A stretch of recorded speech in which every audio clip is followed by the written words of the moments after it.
I am Dr. Winston Berry, the lead physicist, and my beliefs have unraveled into a nightmare. We made a grave mistake. My colleagues, Dr. Janice Holt and Dr. Amy Altshuler, joined me in unlocking the enigmatic possibilities of CERN. On April 22, 2022, the true horror of our actions became evident. CERN, the European Laboratory for Particle Physics, had been operational for decades, long before 2022. Yet, the insatiable thirst for power and relentless technological advancement demanded more. This quest came at a devastating price. In the heart of Switzerland lies CERN, a place shrouded in both awe and mystery. For those unfamiliar, CERN, the European Laboratory for Particle Physics, houses something that defies the bounds of human imagination: the Large Hadron Collider, LHC. But what exactly is this colossal machine?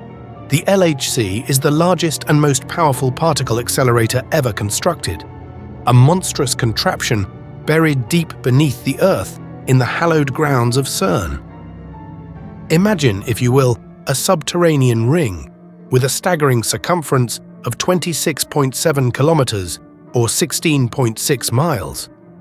This mammoth structure snakes its way through the underground at depths ranging from 50 to 175 meters, 164 to 574 feet below the surface.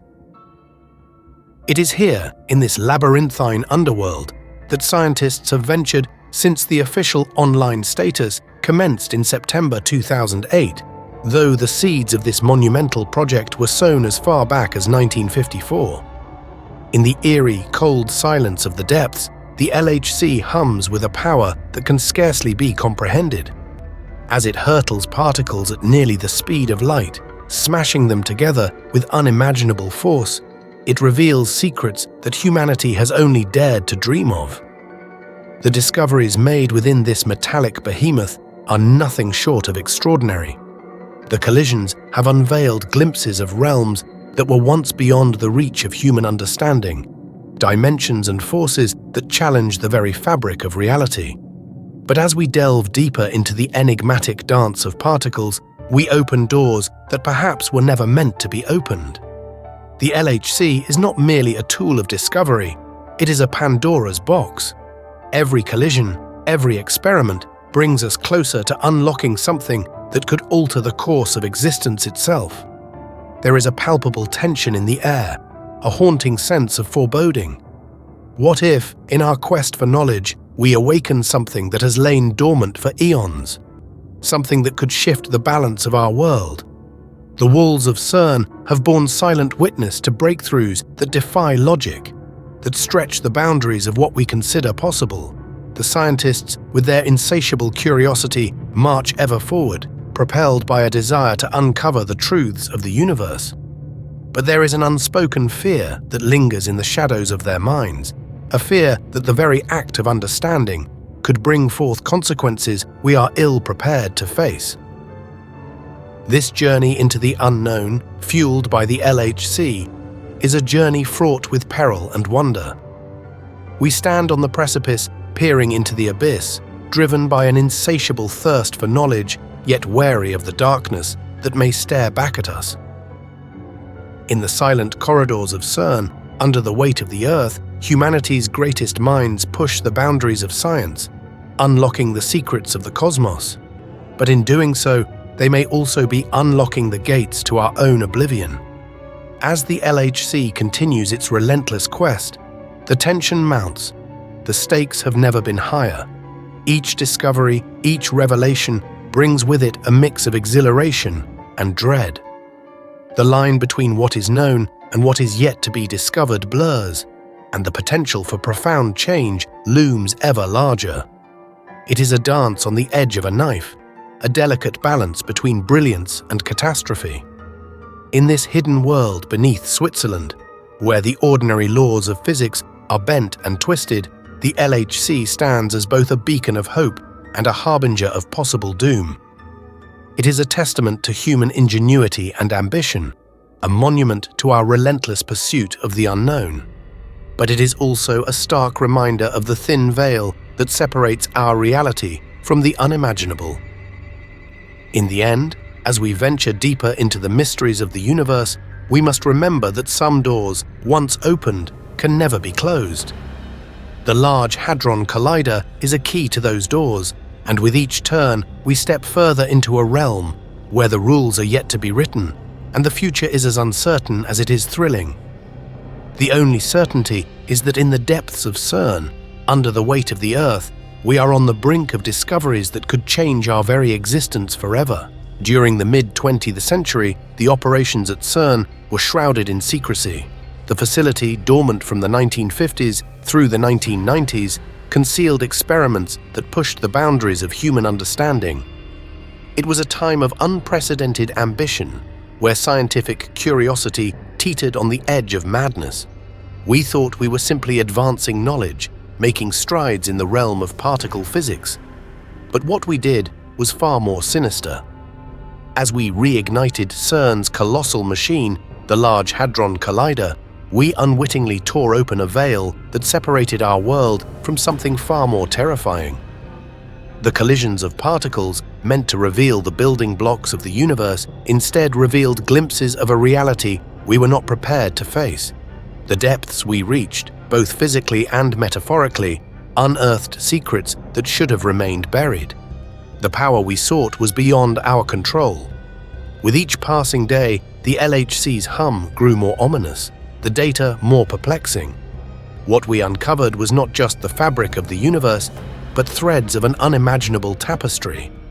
Our mistake was not in our calculations or our hypotheses, but in our hubris. We delved too deep, too fast, and now the consequences are unfolding with a chilling inevitability. In the silence of CERN's underground halls, the truth emerged. We had not just unlocked the mysteries of the cosmos, but we had also unleashed a force that could change our existence forever. Dr. Berry, the Large Hadron Collider is ready. I'll meet with Dr. Holt to begin the systems checks and core analysis. We're ready for full operation. As nightfall approached, an eerie silence descended upon CERN. The time had come for the first systems check of the Large Hadron Collider, the LHC, a beast of unparalleled power and mystery. In the dimly lit observation room, the atmosphere was thick with anticipation and an unspoken dread. The lights flickered, casting ghostly shadows on the walls as we prepared to witness the LHC awaken. With a deep breath, I glanced at my colleagues. Dr. Janice Holt, her face etched with a mixture of excitement and apprehension, focused intently on her monitors. She was responsible for maintaining the structural integrity of the facility, a task that now seemed monumental as the LHC roared to life. Beside her, Dr. Amy Altschuler adjusted her instruments, her hands trembling slightly. The room buzzed with the low hum of machinery, a prelude to the unknown. The initial activation sequence began, and the ground beneath us vibrated softly, a gentle reminder of the immense forces at play. We watched as the LHC's colossal rings, buried deep underground, started to pulse with energy. The display screens lit up with a kaleidoscope of data, the heartbeats of a mechanical titan. But something felt off, a growing sense of unease that gnawed at the edges of our minds. As the energy levels increased, the gravity in the room began to shift. It was subtle at first, a slight disorientation that made us exchange uneasy glances. But then, the gravity shifted to -1, and the true terror began. The equipment in the observation station started to shake violently, the vibrations escalating into a full-blown quake. The walls seemed to close in, and the air grew thick with static and fear. Dr. Altschuler, we're losing gravity integrity in the facility. We can't stop the particle collision, but we need to slow the accelerator by 10%. Yes, Dr. Berry. I'll comply. But we must maintain the facility's structural integrity, or it would collapse. But it's too late. Structural integrity is compromised. We need to stabilize the core.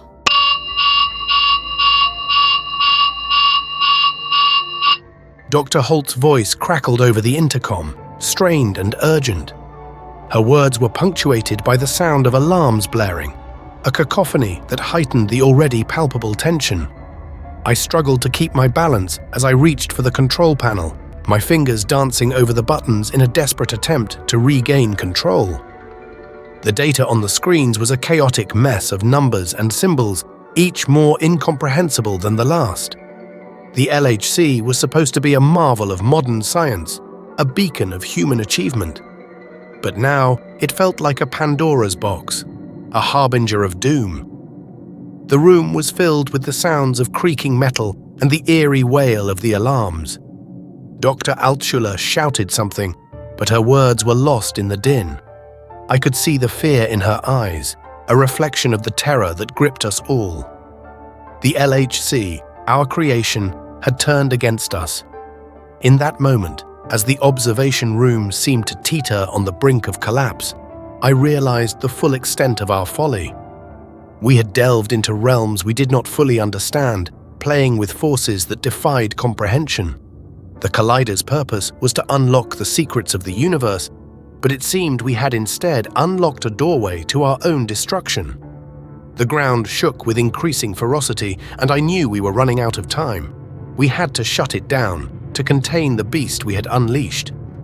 But as I reached for the emergency override, a blinding flash of light enveloped the room, followed by a deafening roar. The last thing I saw was the look of sheer horror on Dr. Holt's face, a mirror to my own despair. In the depths of CERN, beneath layers of earth and concrete, the LHC continued its relentless dance.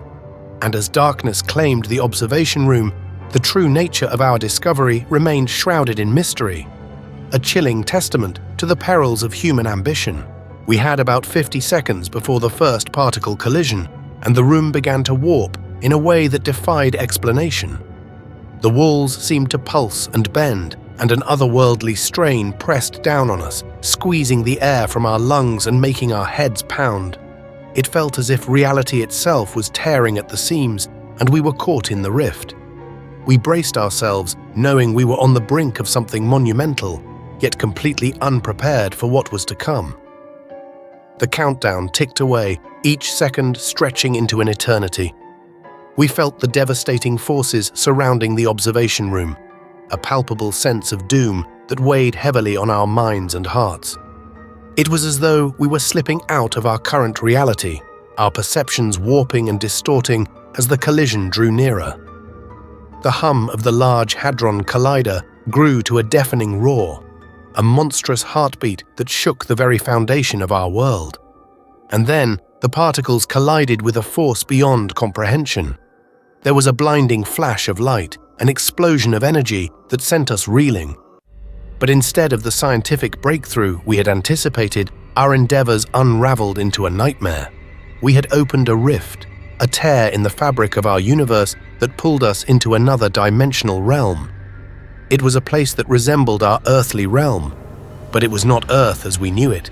The air was thick with the acrid stench of sulfur, a smell that clawed at our throats and burned our lungs. Our bodies were etched with pain, as though we had been flayed and then stitched back together. Yet we were miraculously intact. Our clothing was dusty, covered in a fine grey powder that seemed to cling to our skin, remnants of our violent passage through the dimensional rift. We stumbled to our feet, disoriented and terrified. The world around us was eerily similar to the one we had left behind, but with subtle, unsettling differences. The sky was a sickly bruised colour, and the sun hung low on the horizon, casting long, distorted shadows. The landscape was barren, a desolate wasteland that seemed to stretch on forever. Dr. Janice Holt was the first to speak, her voice trembling with a mixture of fear and disbelief. Dr. Barry, Dr. Altschuler, where are we? This isn't Earth. What happened? We were in the LHC's observation center and now we're here? Dr. Holt, I don't know. We were pulled into a dimensional rift. It felt like my skin was being ripped off. I glanced around, trying to make sense of our surroundings. The buildings in the distance were warped and twisted, like reflections in a funhouse mirror. The ground beneath our feet felt unstable, as though it might give way at any moment. The realization of our predicament hit me like a physical blow, and I struggled to maintain my composure, my voice barely audible over the howling wind. Dr. Amy Altschuler clutched her head, her face contorted in pain, her demeanor raw with desperation. We've crossed into another dimension. This isn't our world. We've opened a door that should have remained closed. We need to find a way back. We can't stay here. This place, it's wrong. We began to move, each step a painful effort as we navigated this twisted reflection of our reality. The landscape seemed to shift and change around us, the very ground beneath our feet warping and undulating. It was as if the world itself was alive, reacting to our presence in a malevolent, hostile manner. As we ventured deeper into this nightmarish realm, the true horror of our situation became apparent. The rift had not only transported us to another dimension, but it had also altered the very nature of reality. Time seemed to flow differently, and the laws of physics were distorted beyond recognition. We were adrift in a sea of chaos, with no way to anchor ourselves to anything familiar or safe. Our journey through this hellish landscape was a descent into madness. We encountered bizarre, otherworldly phenomena that defied all logic and reason. Shadows moved with a life of their own, and the very air seemed to shimmer with malevolent energy. We were haunted by visions of our past, distorted and twisted by the rift's influence. In the end, we realized that our only hope was to retrace our steps and find the rift that had brought us here. It was a desperate, seemingly impossible task, but it was our only chance at survival. As we pressed on, the full weight of our folly bore down on us. We had sought to unlock the secrets of the universe, and in doing so, we had unleashed a force that threatened to consume us whole. This new Earth seemed post-apocalyptic, a shattered mirror of our world. The sun hung in the sky, casting an unnaturally bright light that felt artificial, almost mocking in its brilliance. It illuminated a landscape of desolation. The buildings, once towering symbols of human achievement, now lay in ruins, their skeletal remains jutting out like broken bones. The silence was suffocating. There was no sign of life anywhere, no birdsong, no rustle of leaves, not even the whisper of the wind. It was as if the world had been abandoned, left to decay in an eternal twilight. The air was thick with the acrid scent of decay and abandonment, a scent that clawed at our throats and stung our eyes. As we ventured further into this lifeless expanse, the sense of dread deepened. Each step echoed through the empty streets, the sound bouncing off crumbling walls and disappearing into the void. Shadows moved in the corners of our vision, but when we turned to look, there was nothing there. The artificial sun cast long, twisted shadows that seemed to reach out and grasp at us as if the darkness itself was alive. Dr. Holt's face was pale, her eyes wide with a mixture of fear and disbelief. The enormity of our situation was sinking in, the realization that we were trapped in a world that was both familiar and alien, a nightmarish reflection of our own. We stumbled upon a playground, its swings and slides rusted and decayed. A child's doll lay abandoned in the dirt, its glassy eyes staring up at us accusingly. The sight sent a shiver down my spine, a reminder of the life that once existed here, now erased. Desperation gnawed at us. We were alone in this forsaken world, with no way to return home. The weight of our folly pressed down on us, and we moved forward, driven by a grim determination to survive in this chilling, broken reality. Our circumstances seemed dim, trapped in an unknown realm as our surroundings grew increasingly unfamiliar. As the eerie night descended, a sense of dread enveloped us. Seeking refuge, we stumbled upon a desolate, condemned building, its crumbling facade offering a semblance of protection. We decided to make a makeshift fire, hoping its warmth would stave off the chill that penetrated deeper than our bones. I scavenged for materials, finding scraps of wood and paper to ignite. The process was slow, every creak and groan of the building amplifying our fear. The flickering flames cast long, dancing shadows on the cracked walls, creating an illusion of movement in the periphery of our vision. As night fully fell, the ground began to tremble, a low rumble that grew in intensity. We exchanged anxious glances, our breath hitching in our throats. Peering out of the grimy window, the darkness outside seemed to pulse with a malevolent life of its own. Then the sounds began, loud, haunting moans that echoed through the night. They were unlike anything we had ever heard, a chilling symphony of despair and anger. It was as if the very air was alive with the wails of lost souls. The sound grew closer, more insistent, surrounding us from all sides.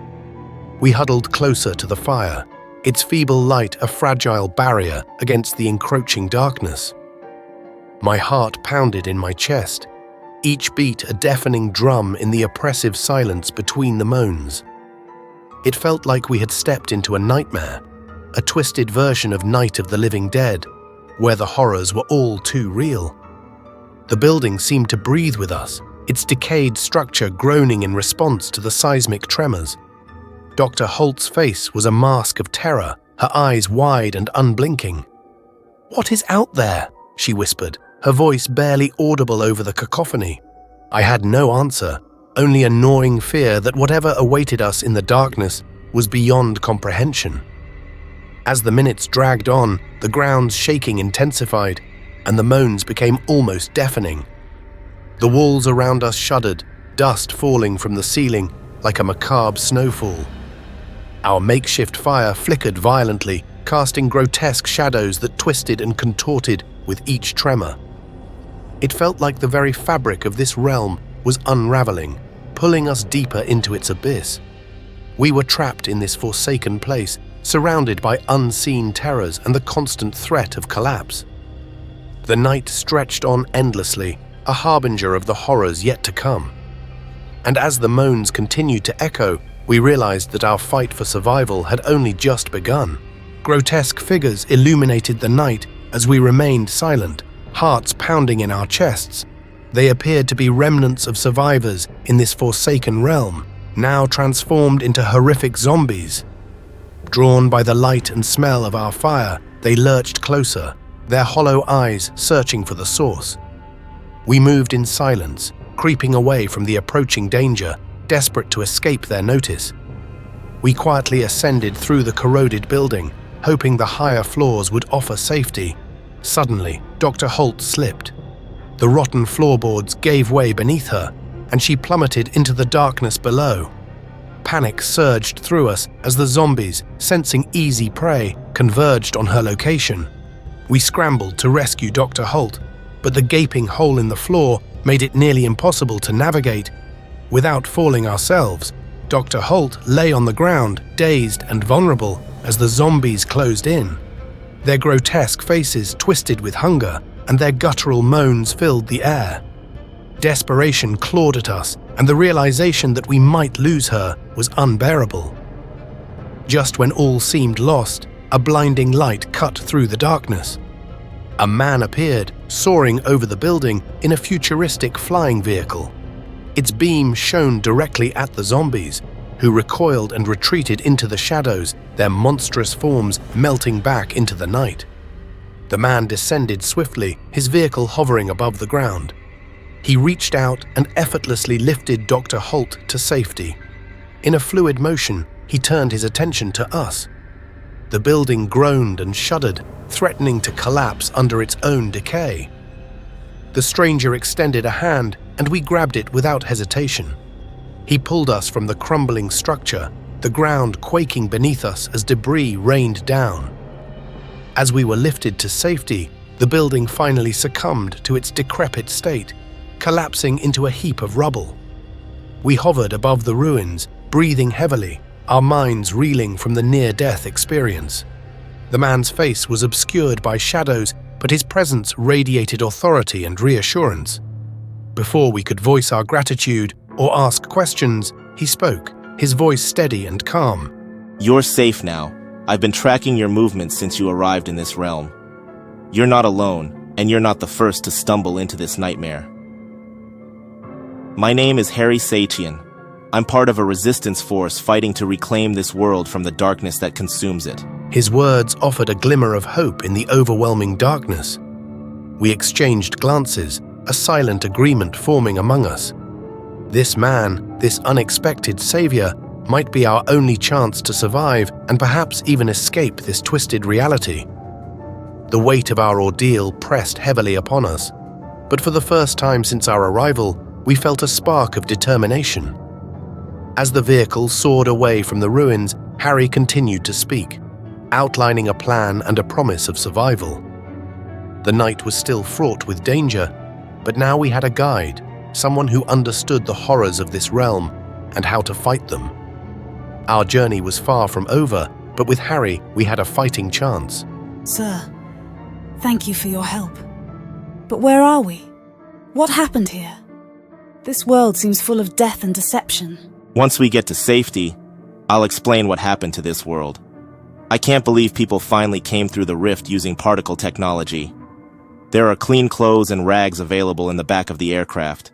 Feel free to help yourself. Harry Sayishin's name echoed in my mind, a distant familiarity I couldn't place.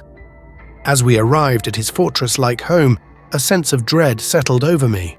The structure was a makeshift stronghold, fortified with ultraviolet lights, casting an eerie glow, and gated entrances that seemed designed to keep something out or in.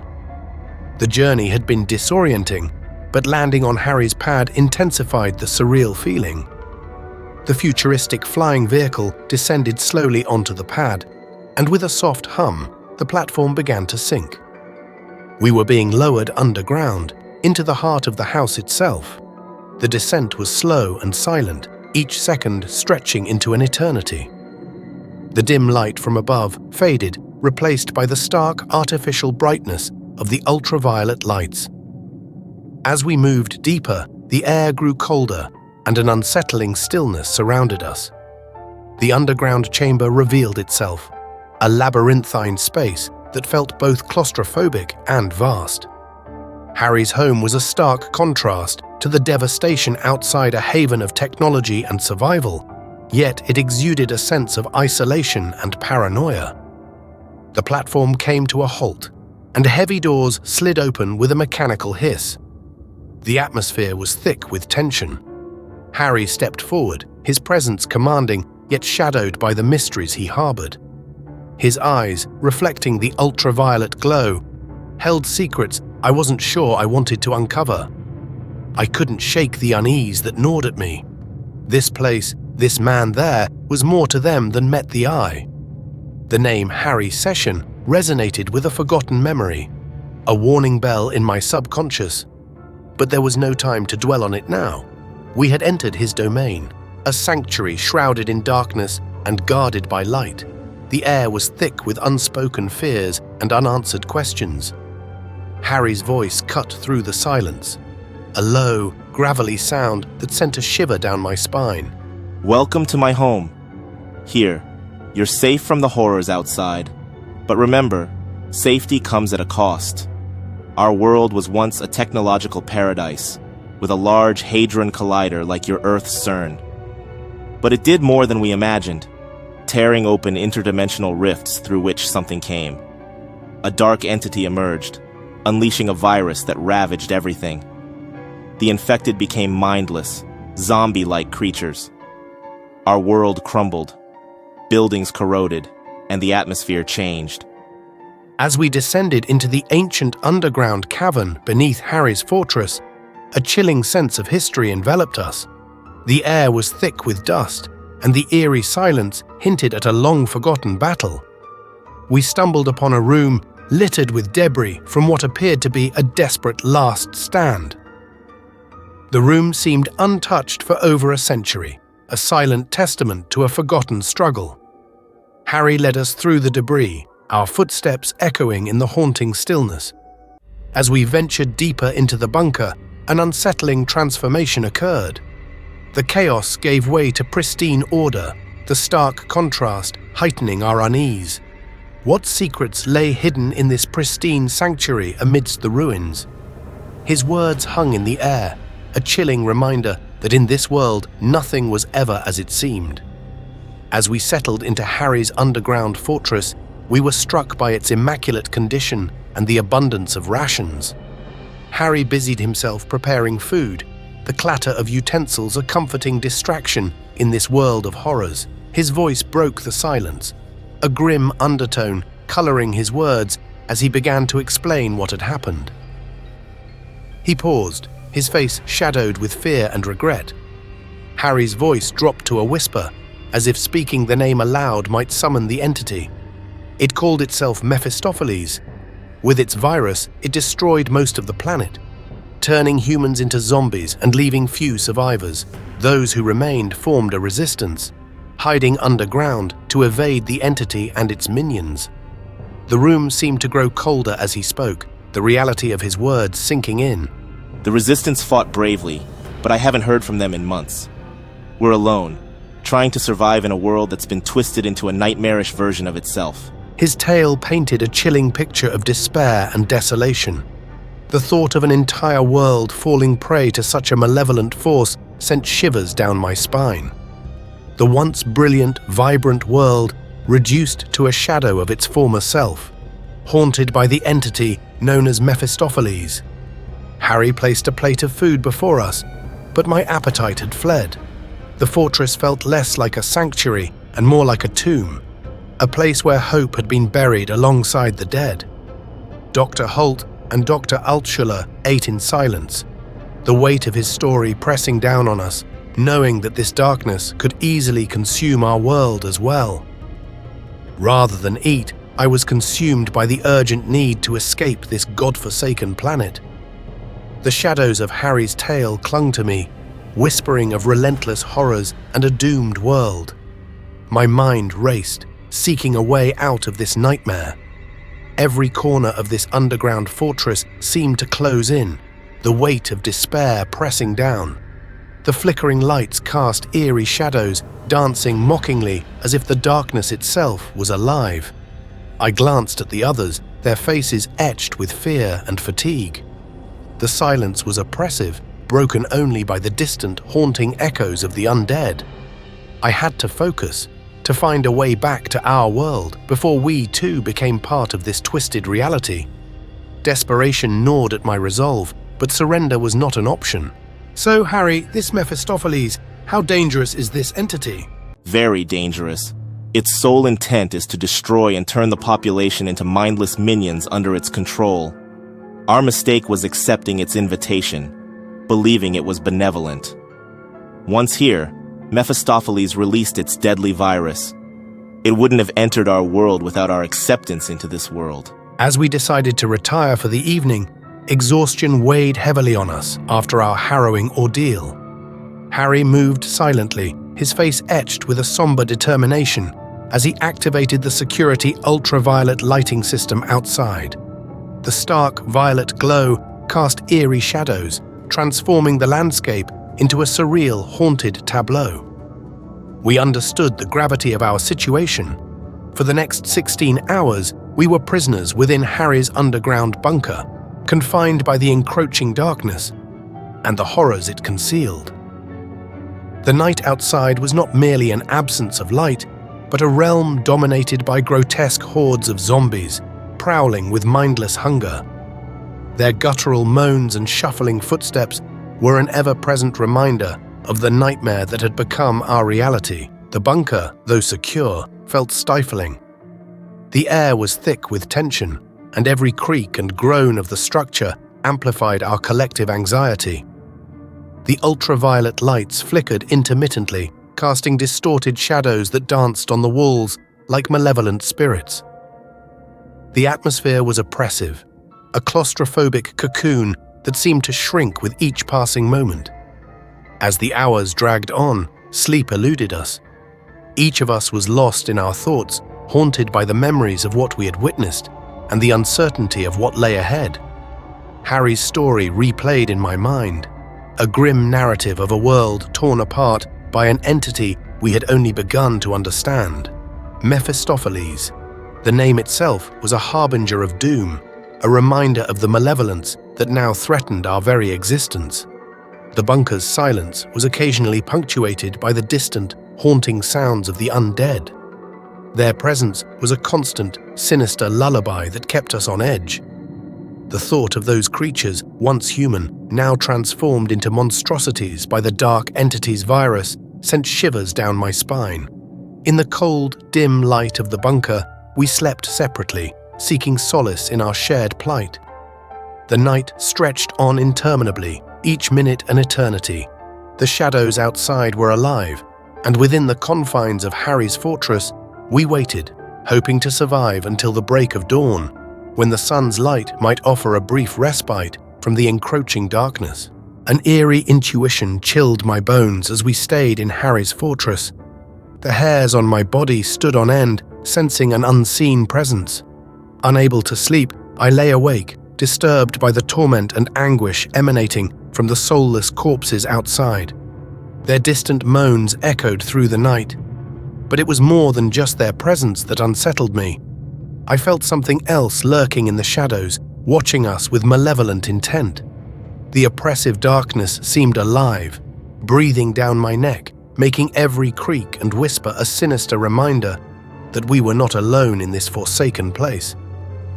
In the oppressive silence of the darkness, a scream pierced the air, chilling us to the bone. Dr. Holt's voice echoed through the bunker, the sheer terror in her cry jolting us into action. We scrambled to our feet, hearts pounding, and rushed down the dimly lit hallway toward her room. The corridor seemed to stretch on forever, each step heavy with dread. The ultraviolet lights flickered ominously, casting erratic shadows that twisted and writhed like phantoms. The scream still echoed in our ears, a haunting reminder of the horrors lurking in this forsaken world. We reached Dr. Holt's room, the door ajar and trembling on its hinges. Bursting inside, we found her huddled in a corner, her eyes wide with fear, her body shaking uncontrollably. She looked as though she had seen a ghost, her face pale and drained of all color. Dr. Holt, are you okay? What happened? I saw someone or something in this room. Dr. Holt could barely speak, her breath coming in ragged gasps. She stammered, her eyes darting around as if the apparition might reappear at any moment. We exchanged uneasy glances, the hairs on the back of our necks standing on end. This bunker, our supposed sanctuary, felt suddenly vulnerable, as if the walls themselves were closing in. The shadows seemed to move of their own accord, dark shapes flitting just out of sight. Harry inspected the room, but there was no sign of an intruder.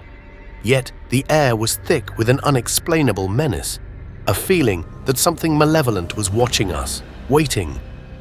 We gathered closer, our fear palpable, as if the darkness itself was alive and creeping into our souls.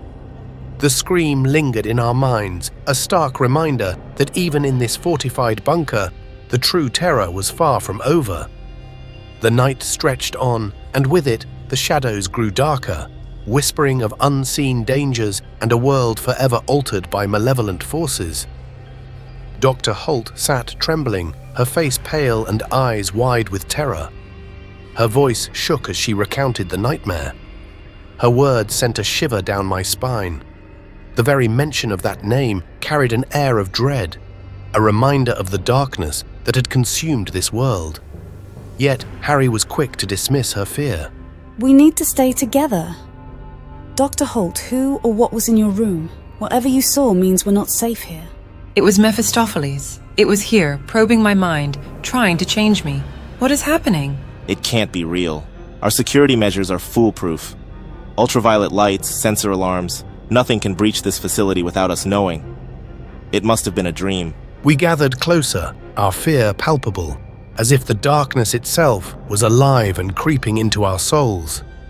The scream lingered in our minds, a stark reminder that even in this fortified bunker, the true terror was far from over. The night stretched on, and with it, the shadows grew darker, whispering of unseen dangers and a world forever altered by malevolent forces. Dr. Holt sat trembling, her face pale and eyes wide with terror. Her voice shook as she recounted the nightmare. Her words sent a shiver down my spine. The very mention of that name carried an air of dread, a reminder of the darkness that had consumed this world. Yet, Harry was quick to dismiss her fear. But I could see the unease in Harry's eyes, the flicker of doubt he tried to mask. The underground fortress, despite its high-tech defenses, suddenly felt less impenetrable. The walls seemed to close in, shadows lengthening as if the darkness itself were alive and listening. Dr. Holt's fear was palpable, a raw and haunting energy that filled the room. She whispered to herself, her voice barely audible. Her words lingered, hanging in the air like a dark cloud. Harry's reassurances did little to comfort us. It felt so real I could feel Mephistopheles in my mind, searching, twisting my very being. It was like it was inside me. There's no way anything could have gotten in. The ultraviolet lights and sensors would have alerted us immediately. We would have known. Yet the silence in the room was thick with tension, a heavy, oppressive weight that pressed down on us. I glanced around, the flickering lights casting eerie shadows that seemed to dance mockingly. The idea that Mephistopheles could infiltrate our sanctuary, even as a figment of a nightmare, was unsettling. Despite Harry's logical dismissal, doubt gnawed at me. What if our sanctuary wasn't as secure as we believed? What if Mephistopheles had found a way to bypass our defenses? The very thought sent a cold chill through me. Dream or not, we can't ignore this. We need to stay vigilant. My voice steady, but laced with fear. My words were met with solemn nods.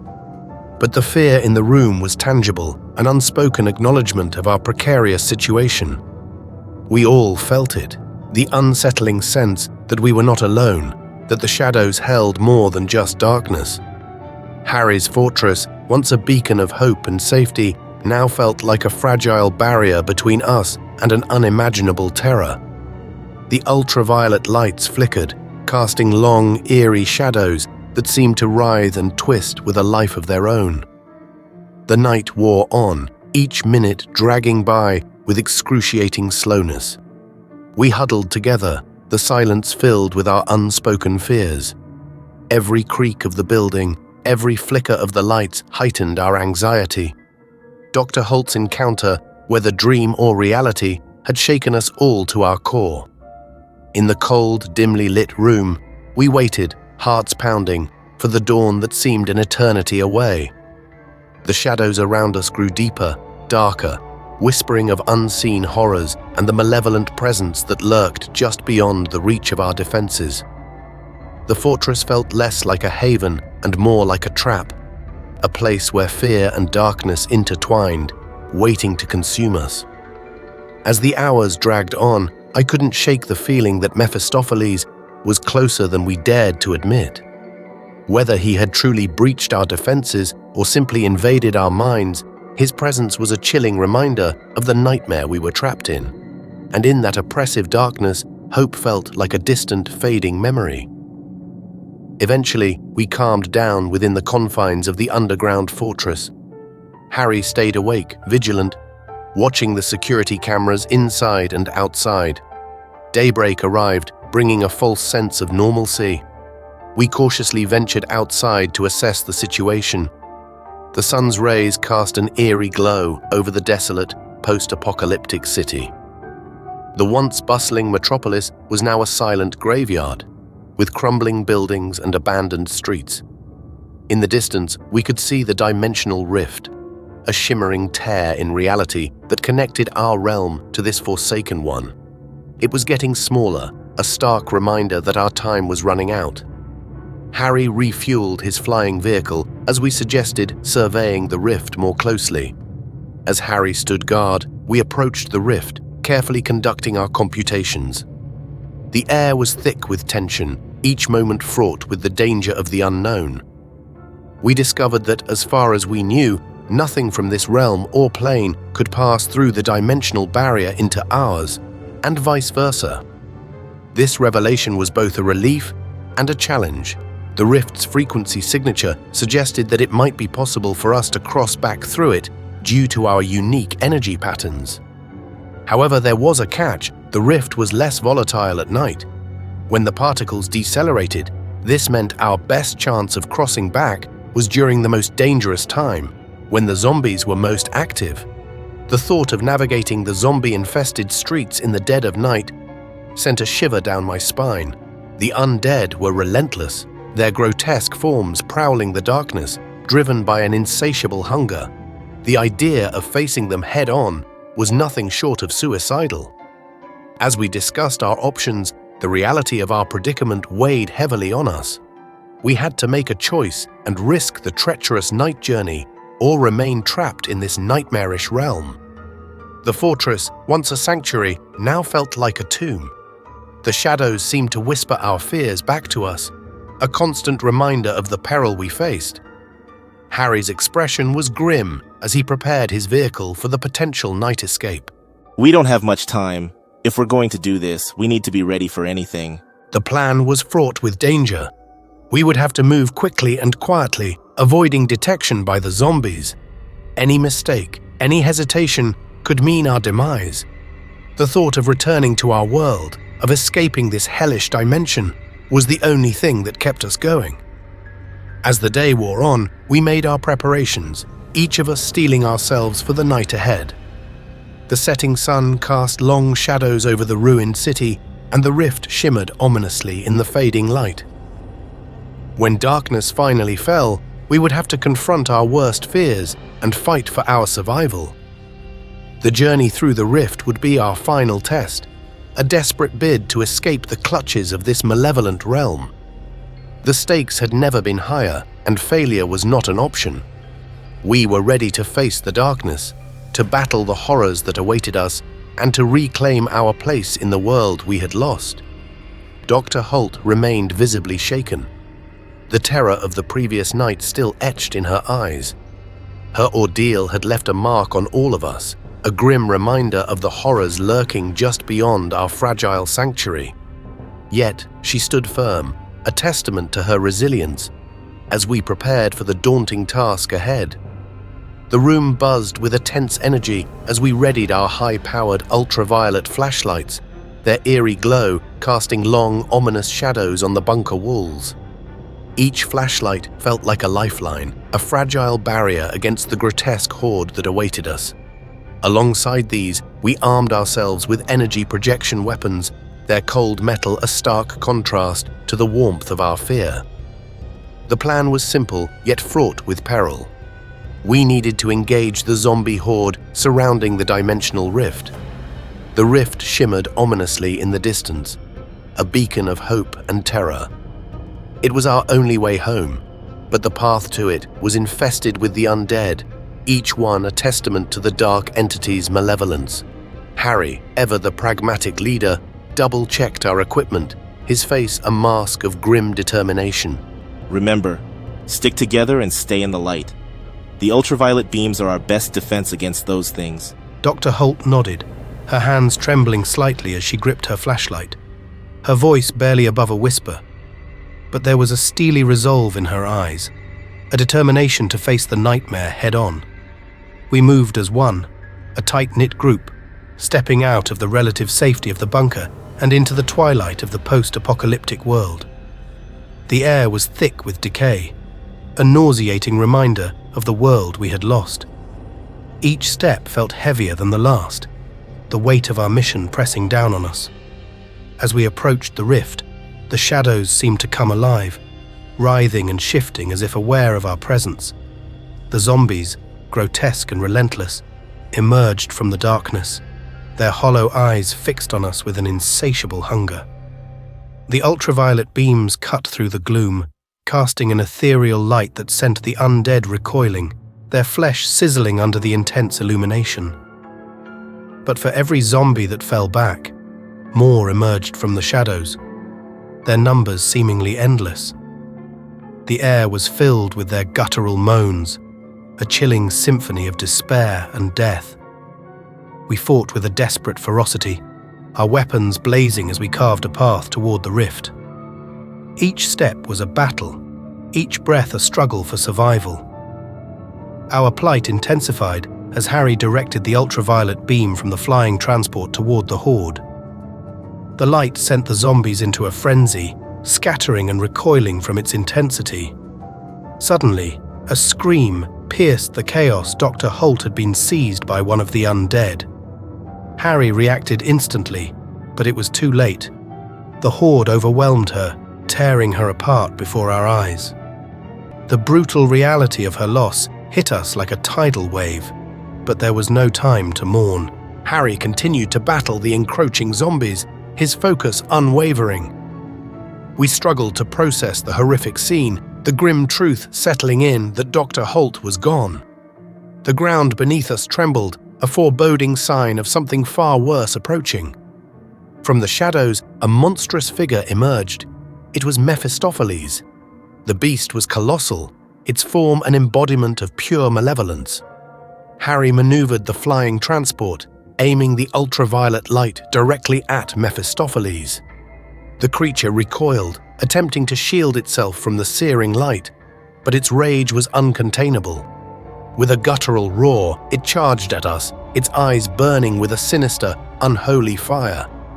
Harry held his ground, the flying transport's light illuminating the beast, casting long, terrifying shadows across the devastated landscape. The air crackled with tension, every second a precarious balance between survival and annihilation. The grotesque horde, momentarily driven back, lurked at the edges, a constant gnawing threat. As Mephistopheles closed the distance, the ground shook with its immense power.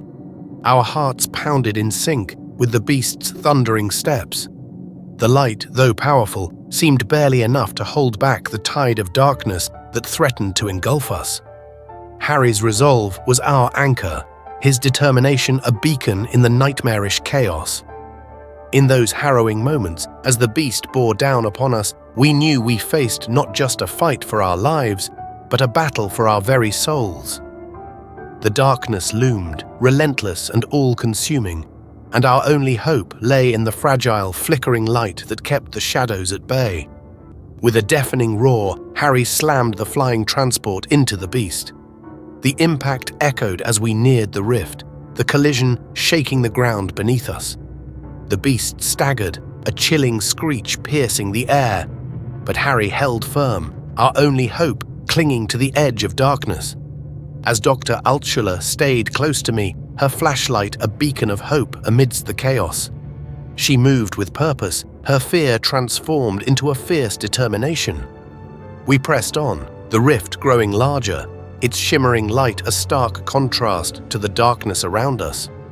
The ground shook with the weight of the undead horde, their relentless advance a reminder of the stakes. We were fighting not just for our lives, but for a chance to return to our world, to escape the nightmare that had ensnared us.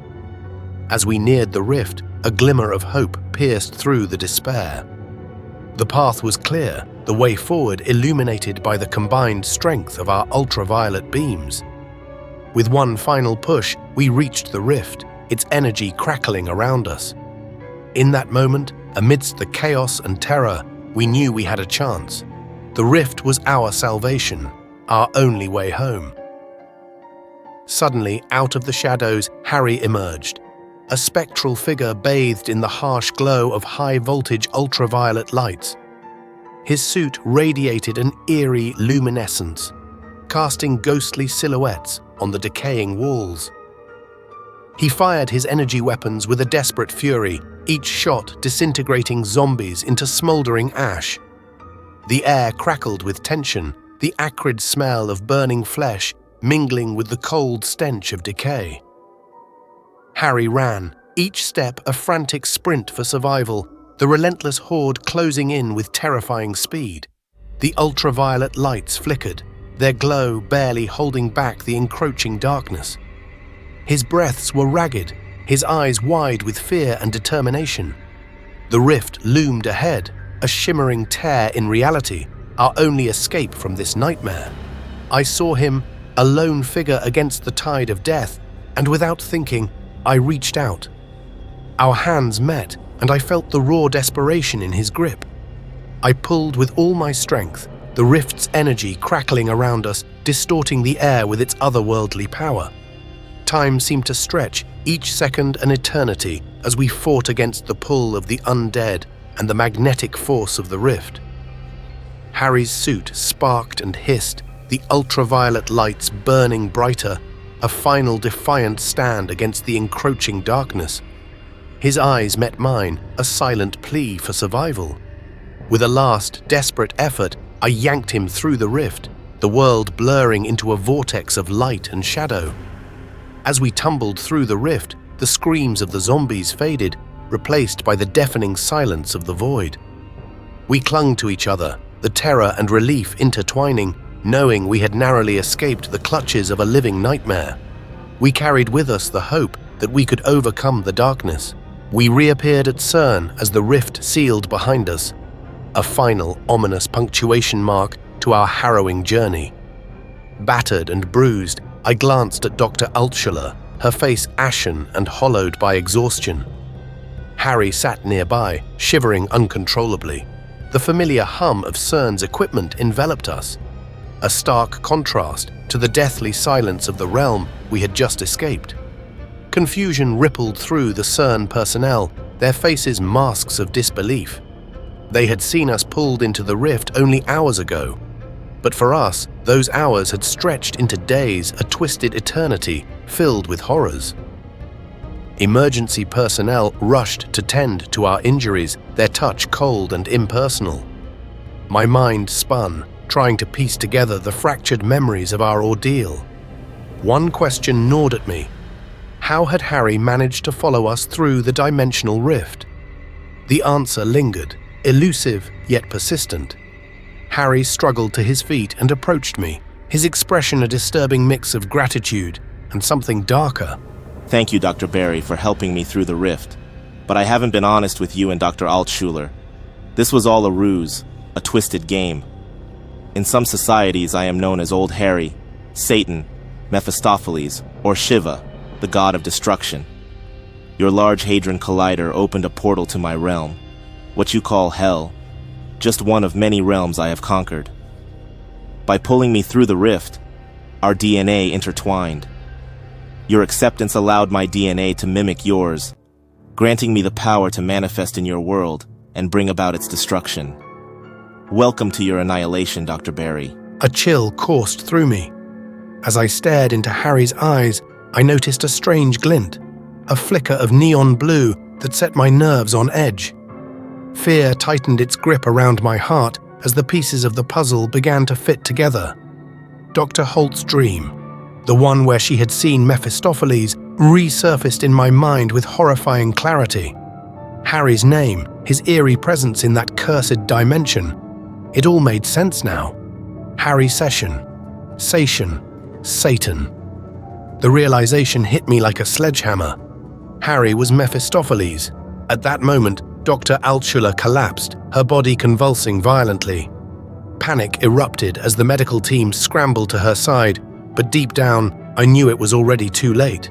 The virus, the same insidious force that had decimated the other world, had found a new host. My mind reeled, struggling to grasp the full extent of my mistake. By saving Harry, by bringing him through the rift, I had unleashed an ancient evil upon our world. As Dr. Altshuler's condition worsened, the virus spread rapidly through the CERN facility. Chaos ensued as scientists and security personnel succumbed to the mysterious illness, their bodies writhing in agony. The sterile halls of CERN, once a beacon of scientific progress, transformed into a battlefield of despair and death. Mephistopheles was here, in our world, and there was no stopping him now. I watched in helpless horror as the infection spread, my heart pounding with a mix of fear and guilt. What have I done? The question echoed in my mind, a relentless accusation that threatened to drive me mad. The weight of my actions pressed down on me, suffocating me with the knowledge that I had doomed us all. Harry, or rather Mephistopheles, stood among the chaos, a sinister smile playing on his lips. His true nature revealed, he seemed to revel in the suffering around him. The air grew heavy with a palpable sense of dread, the darkness of the other dimension seeping into our reality. Desperation clawed at my chest. There had to be a way to stop this, to undo the catastrophe I had wrought. But as the virus continued its deadly march, hope dwindled. The faces of my colleagues, twisted in pain and fear, haunted me. Dr. Altshuler's lifeless eyes stared into nothingness, a silent testament to my failure. Through my naivety, I had brought us to the brink of destruction. As the reality of our situation sunk in, I knew I had to act quickly. Amidst the chaos, I stumbled upon a potential solution, a way to reverse the rift and send Mephistopheles back to his realm. The decision was clear. I glanced at the Large Hadron Collider's control panel, knowing I had to power it up. The calculations were complex, and the risks immense, but it was our only chance. Summoning the last of my courage, I set to work, my hands trembling with urgency. Mephistopheles was distracted, preoccupied with the scrambling CERN personnel. This was my opportunity. I activated the machinery, the particles accelerated, and gravity became less dense as the rift began to reopen, its unstable energy crackling ominously. As the control panel's emergency setting neared overload, I saw Mephistopheles notice the dimensional rift opening. His gaze turned toward me, eyes blazing with fury. You think you can stop me? Remember, Dr. Berry, it was you who brought me here. Now, witness as I unveil my true form. I will not be banished from this realm so easily. Brace yourself for the horror you've unleashed. By saving you, Mephistopheles, I unleashed a nightmare. But I will correct my mistake, even if it costs me my life. I won't let you destroy this world, not while I still breathe.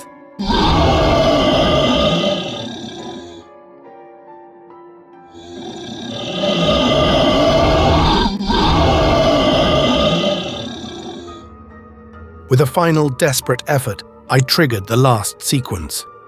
The rift roared to life, its energy enveloping Mephistopheles and hurling both of us inside. The momentum carried us back to Mephistopheles' realm.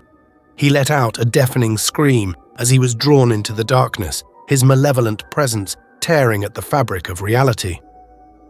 An explosion shook the ground, and the rift closed behind us. In Mephistopheles' realm, the earth quaked violently, debris flying as the rift sealed once more, trapping the ancient evil.